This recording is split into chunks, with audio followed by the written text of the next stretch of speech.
There are rituals older than time, whispered laws that bind even the stars.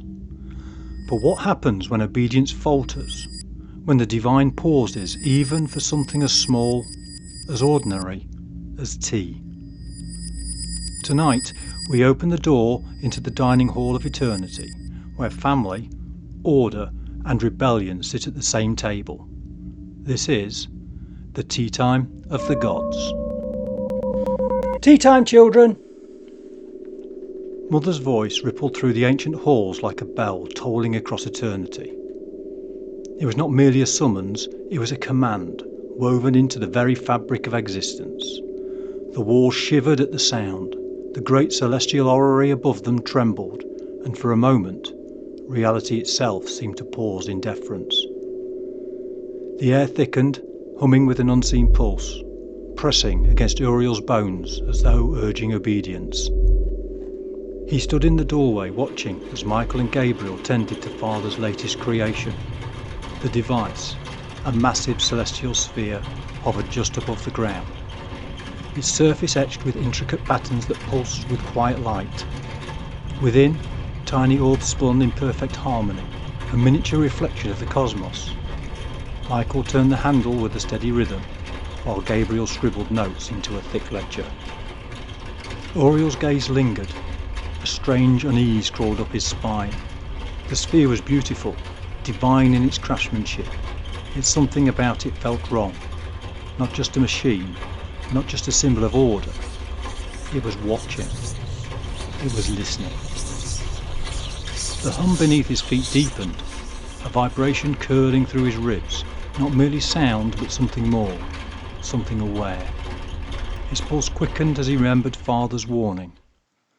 This sphere is not merely a machine, it's Earth's heart, its rhythm intertwined with its breath. Should it falter, so shall the balance below.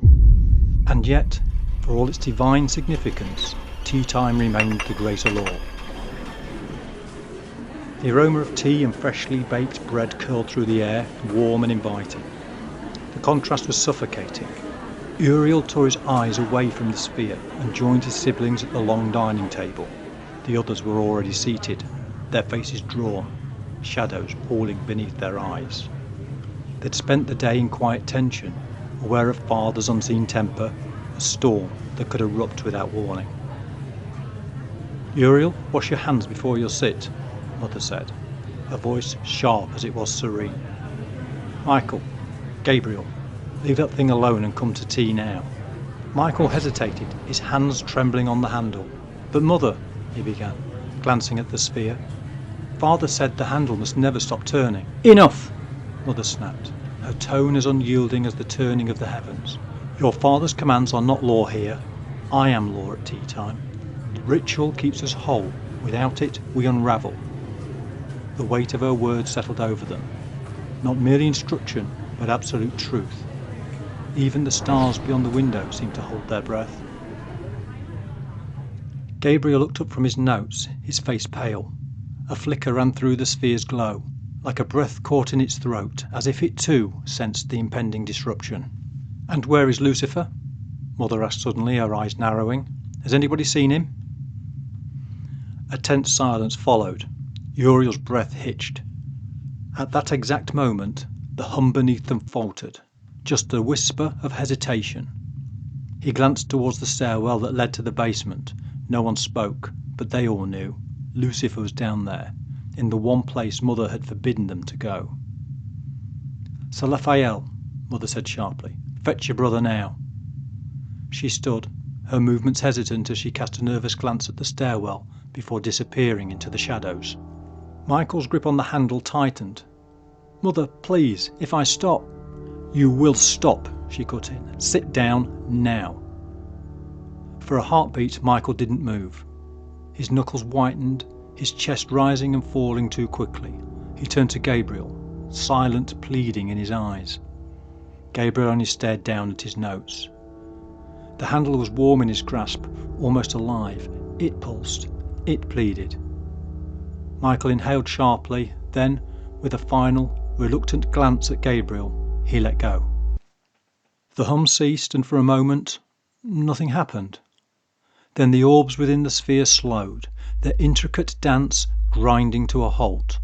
A low, tremulous rumble slithered through the walls, faint at first, then building, rising into a deafening roar. The floor beneath them lurched violently. Uriel grabbed the edge of the table as dishes and cups clattered and vibrated, sweet tea slopping onto the pristine tablecloth. A sharp, unnatural stillness settled into the air, thick and suffocating.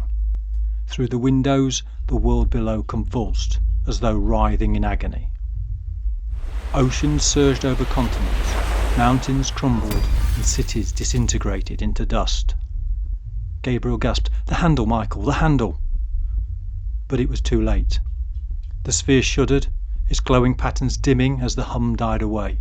The earth, visible through the heavens, lay motionless.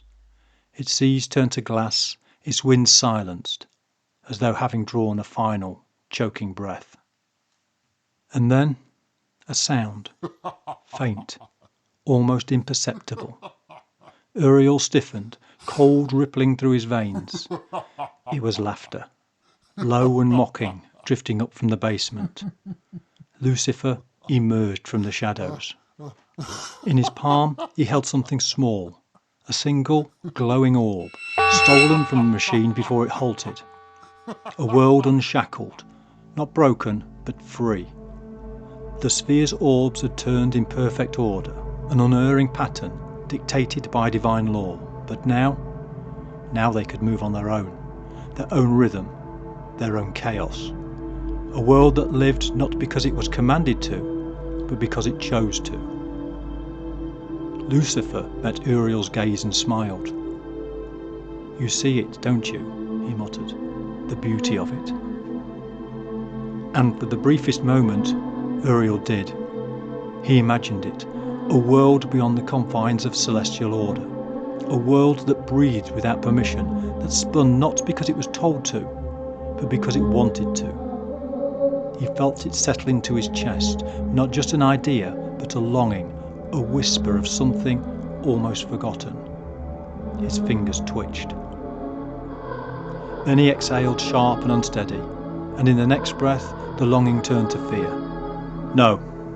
The word came too quickly, too harshly, as though he feared that if he waited, the answer might change. Lucifer's smile faltered, just for a second, then it returned sharper than before. He knew the truth. Later, Uriel stood by the window, gazing at the shattered earth, a cold, silent orb, its oceans frozen mid-motion, its winds strangled into stillness. The sight unsettled him, yet he couldn't look away. It was not merely broken, it was waiting, holding its breath, as if expecting judgment, or something else. Far off in the distance, he could feel Father's anger building, slow and inexorable. Not a sudden tempest, but something heavier, like the tightening of Father's unseen fist. When it came, none of them would be spared from his wrath.